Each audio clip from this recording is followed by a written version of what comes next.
Like, wait.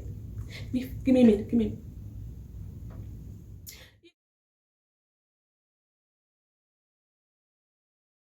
What's up, everybody? Welcome back to my Twisted Life TV with Poetry. I am Poetry. You are here for another recap and review of The Real Housewives of Potomac, Season 4, Episode 7, Salty Behavior. This recap is going to be hella fucking short because not a lot went on. I think because the last few episodes been nothing but drama on drama on drama that they decided to slow it down a little bit and give us some emotional episode. That's pretty much what this was. Everybody was getting into it because I was teared up a lot. I was teared up a lot because things were just sentimental. Not really super heavy, but like, oh damn, you know what I'm saying? A lot of that for me this episode. With the exception of Candiace. I told y'all a couple episodes ago that Candiace has become one of my favorite characters, and she pissed me the fuck off this episode. She really did. She pissed me off. Anyway, we start off Monique. She prepping for her rainbow party, and all of her family is coming from both sides, Chris's family and her family. It's going to be the first time in 2 years that she's seeing her mother-in-law.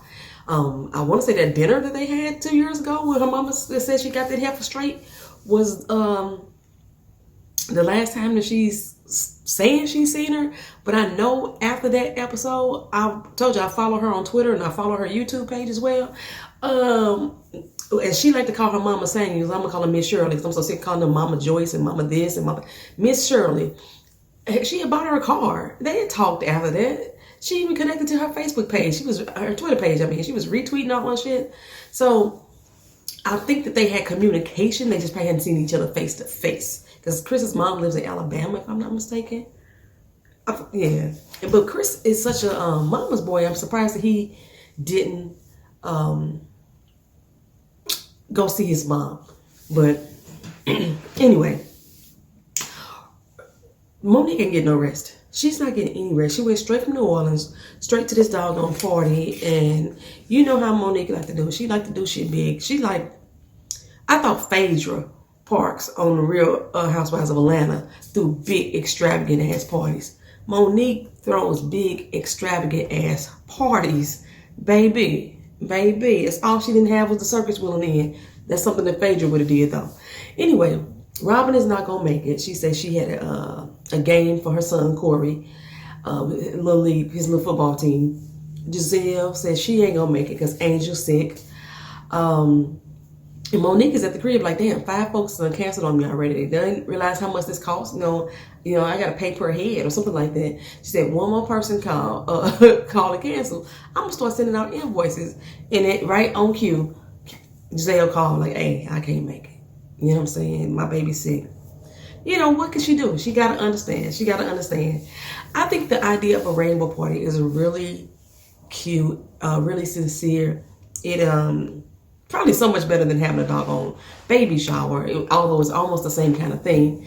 But the idea of the rainbow party is like for mothers who have had miscarriages and they were able to get pregnant again, so the next baby is considered to be a rainbow baby. The rainbow that comes across the gray skies when things seem dark and cloudy and rainy, and this rainbow baby. So I think that's a really cute idea.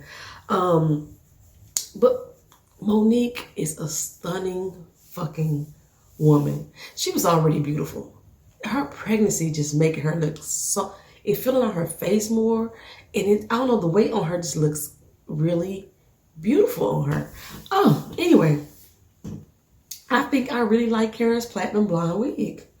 I'm really not a big fan of platinum blonde on too many people unless you got a low fade. I don't know why low fade on women and they put the platinum blonde in there. That looks cute to me. But anybody that don't have a low fade, I always hated platinum blonde. This actually looks cute on Karen to me. I don't know why. It drew me. So anyway, after Monique give her little speech and everything, Miss Shirley say, hey, give me the mic. I got something to say. And Monique like, your mama got something to say. What is going on? Well, she offers her a heartfelt apology. And I really think it was genuine because she said exactly what she was apologizing for. I called you out your name, and that was wrong to me. You my family. I love you. I want to apologize. Let's move forward. You know what I'm saying? I thought that was really, really, I keep saying really, really, that was good of her. I just, very mature and genuine. Let's say genuine of her as well. That was just beautiful. Like I said, it's a lot of moments. It's a lot of them moments. Well, Candiace and Chris show up to the party late. Like, y'all know how the fuck I feel about people showing up to shit late. She done gave the whole doggone speech. It's almost dark, and Candiace and Chris showed up. Now, back at the crib earlier, it looked like that was what Chris's wish was going to be, that Candiace wasn't going to be late all the damn time. Now, I done talked real bad about Robin coming in late. I talked real bad about Katie and Karen showing up late. Now, who the fuck you is showing up late? And, so, Michael was at this party, just like soaking all this stuff in. He was actually having a real moment. Like, this is supposed to be a beautiful thing, and I'm usually a pretty positive person. But that's all this is making me doing is think of the baby that we lost. That's all it's making me doing. He really broke down. It made me teary-eyed. Michael would always fucking crying, but shit, this made me teary-eyed.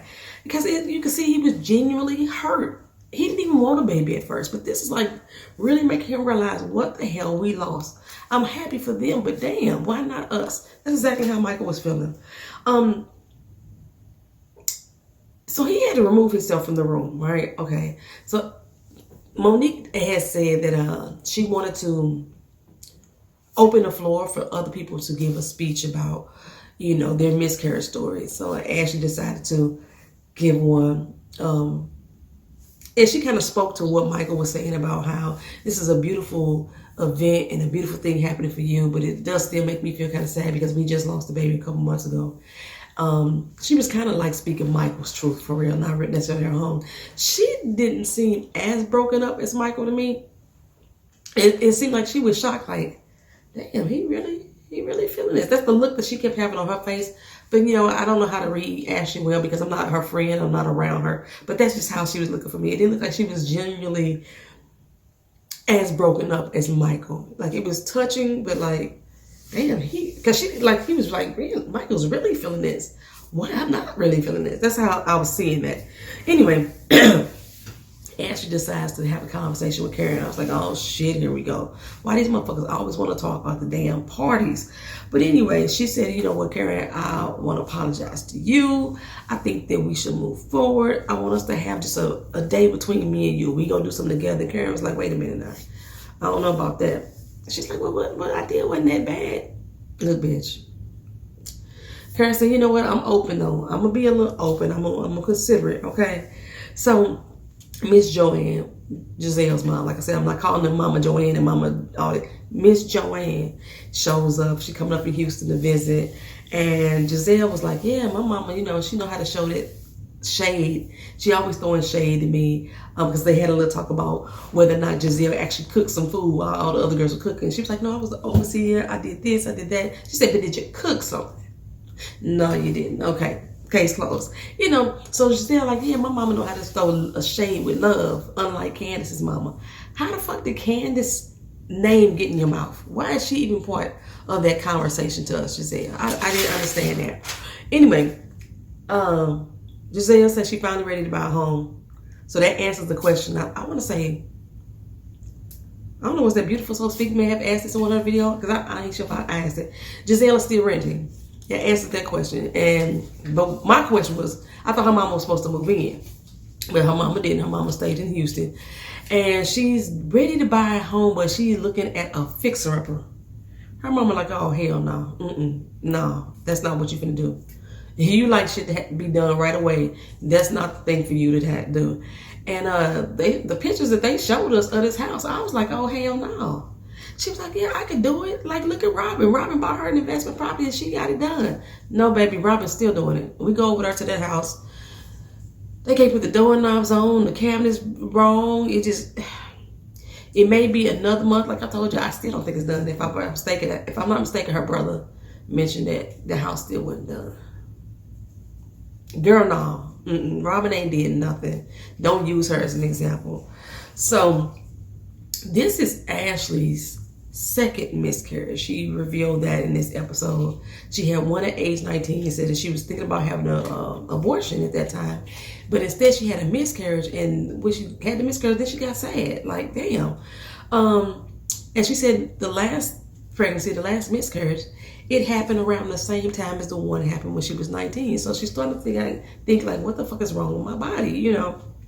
So Giselle and Candiace, they're going to have a lunch. Candiace is fucking late. Giselle and her, you know, eating up the wings and the ribs and shit.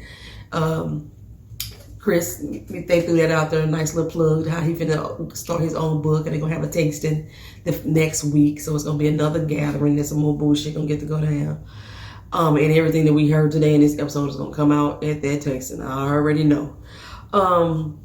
So Giselle was talking about the party, because you know she missed it, the rainbow party. And Candiace, this is I said Candiace pissed me off this fucking episode. Candiace goes on to explain how fake she thought Ashley was being when she gave her little speech. Like,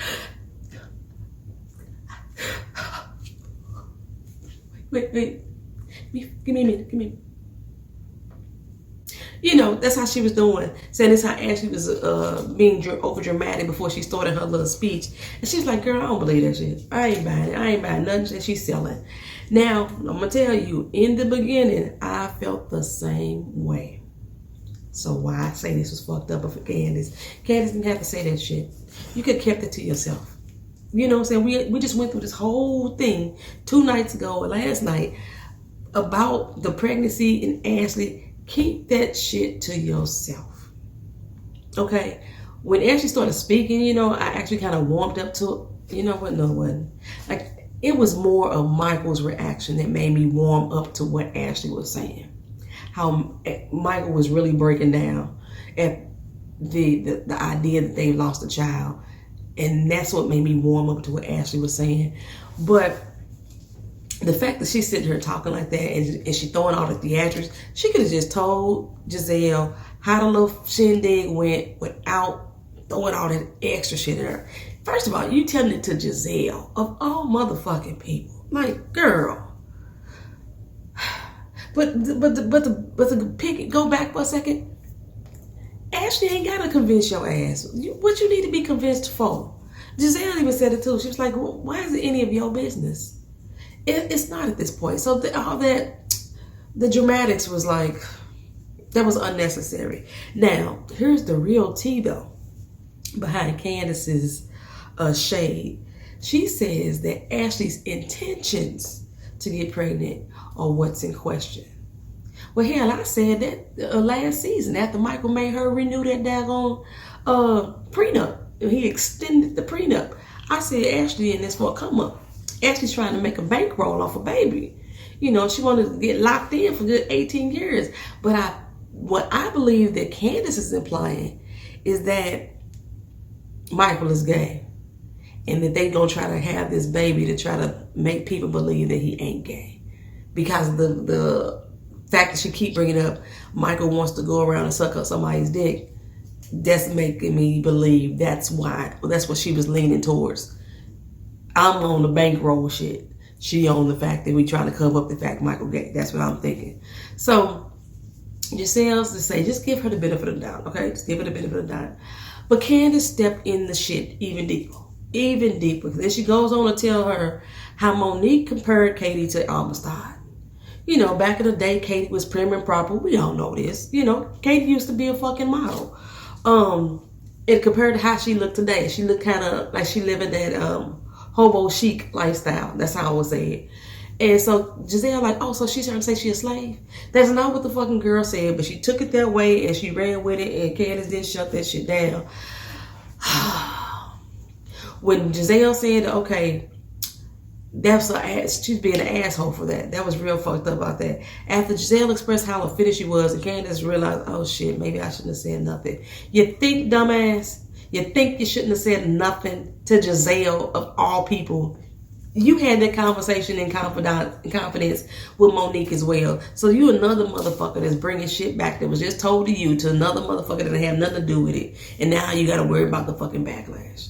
At least you was, least thing you could say though, is that you in the confessional's like, fuck, I fucked up. Everybody else be like, what'd I do? What'd I do? Okay, so anyway, she's still one of my favorite characters, but she pissed me the fuck off this episode. Anyway, I was finna say something about my real friends. This is why my real friends are very far and few.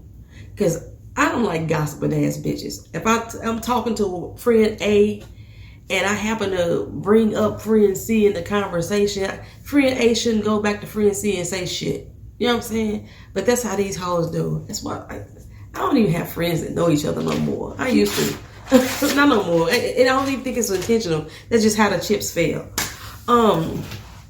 So, for Ashley and Karen, their bonding moment, Ashley invited her to a salt room. I've heard about these places. I heard that they can really be mentally healing for you. I also heard that there's some type of physical benefits to the salt, pulling toxins and shit out your body, whatever. I don't fully understand what those benefits are. I always just thought that if I go to a salt room, that it's gonna burn. I be having cuts and scrapes on me from work and from the cat that I don't even realize I have. And you know, with salt getting to a wound, it could fuck you up.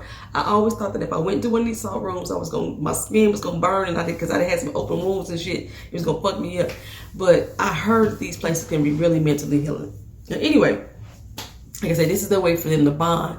Ashley was like, you know what? I've been on my Zen shit. Maybe if Karen can get on some Zen shit, then maybe we can get to a better place. Both of us have been through some loss, and we can connect in that manner.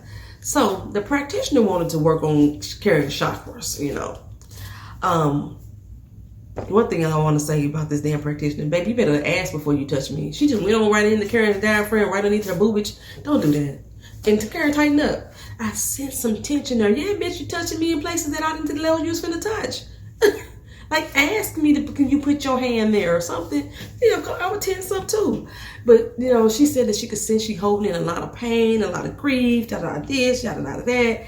And she said, you know what? You can't be this strong forever. It's going to eventually break you down. Karen said, I don't think so. This is some bullshit. Karen not here for the bullshit. Then the lady said that she's a psychic medium as well. And that her father was sending her a message. Now, y'all already know that I believe in mediums. I even think that the medium that Robin and Juan went to was very genuine. I really do. A lot of y'all was calling bullshit on it. Like, he can Google that. There was a lot of things that he said that you couldn't Google. But this particular medium right here, I think is bullshit. When they first got there, Ashley had said that Karen lost both her parents. Okay? And so that medium drew from that. Your father's right here. And Karen looked over, like Karen looked a little shocked. Karen probably didn't remember that Ashley had just told this fucking woman that she lost both her parents. But just the mentioning of her father anyway was an emotional subject matter for her. And if she just lost her parents, the normal reaction for somebody is to get overly emotional.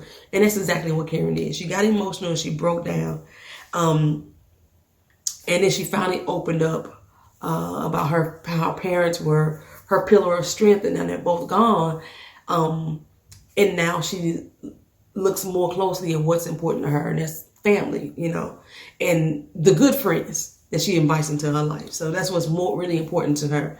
Then Ashley opened up to Karen about her miscarriages and the anxiety that she's been feeling because of it, because both of them happened around the same time period. She's thinking that maybe she can't carry a baby. And sometimes when women feel like they can't carry a baby, they want one, they feel like they're less of a woman. And maybe that's why she's drinking so much. She's already feeling like my body does not want me to have this baby, so fuck it. So she's self-sabotaging herself without even knowing it. But if she sat down and really took a step back and looked at it, she could probably see that's what she's doing. In addition, she says that, you know, Michael's 60 years old, and if she doesn't have this baby, then she feels like she's going to end up alone. So yeah, that's some heavy shit to feel. I kind of understand that feeling too. That was one reason why I wanted to have a second child. Because I was like, my baby's going to grow up and she's going to go out and do her own thing. And then I'm going to be left alone. Because I've been single for so motherfucking long. I haven't gotten a healthy relationship in so fucking long. And now I'm at an age where it probably ain't best for me to even try to have a baby. Even though the Janet Jackson did it, I might get my Janet Jackson on, y'all. I'm telling y'all. Y'all just don't never know. Be out here 50 with a baby and I ain't gonna mind. I'm not gonna mind at all. But yeah, I felt that way too. Like I don't want to end up alone. I just don't. I want to be with someone for life. I really do. So I understood what she was saying, where she was coming from, and saying that she, they have such an age gap that she's going to end up alone, because if she doesn't have a baby to help carry on his legacy, his name, I understand that feeling. So it looks like Karen and Ashley may be on a journey to a better path between one another. And that's a good thing. And that's pretty much what this whole episode was about. You had Candiace being messy as fuck, right? Giselle soaking it all up. Of course, she's going to take that shit back to the group. Karen and Ashley's beginning to mend their fences. Monique and her mother-in-law beginning to mend their fences. Even Ashley and Monique beginning to mend their fences. So there we go. That's the end of this recap. Well, thank y'all for watching. I appreciate y'all being here. Like, comment, share, and subscribe. Peace.